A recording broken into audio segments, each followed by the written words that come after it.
Сёння свой дзень нараджэння адзначае слынны дзеяч не толькі гродзенскай, але і ўсёй беларускай культуры Зінаіда Арцюховіч. З нагоды юбілейнай даты ў абласным цэнтры прайшла творчая вечарына «Талент дарыць людзям радасць і прыгажосць». Знакаміты сцэнарыст і рэжысёр тэатралізавана-відовішчных мерапрыемстваў Зінаіда Арцюховіч заўсёды вылучалася адданасцю сваёй справе. Павіншаваць юбіляршу сабраліся яе калегі, вучні, знаёмыя. Як адзначылі прысутныя, Зінаіда Мікалаіўна з'яўляецца неардынарнай асобай. Міжнародны фестываль народных тэатраў Прыбалтыкі і Беларусі «Рампа дружбы-88», святы, прысвечаныя 500-годдзю Дятлава і Смаргоні, рэспубліканскія дажынкі ў Ваўкавыску і Лідзе. Мерапрыемствы, арганізатарам якіх была Арцюховіч, можна пералічваць бясконца.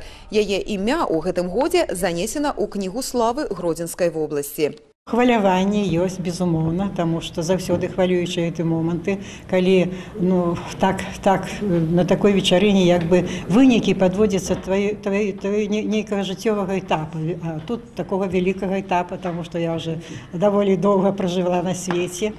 І ўдзячнасць за тое, што нешта заўважылі, нешта ацанілі ў маёй працы, што нешта, можа, зрабіла і карыснае, здаецца.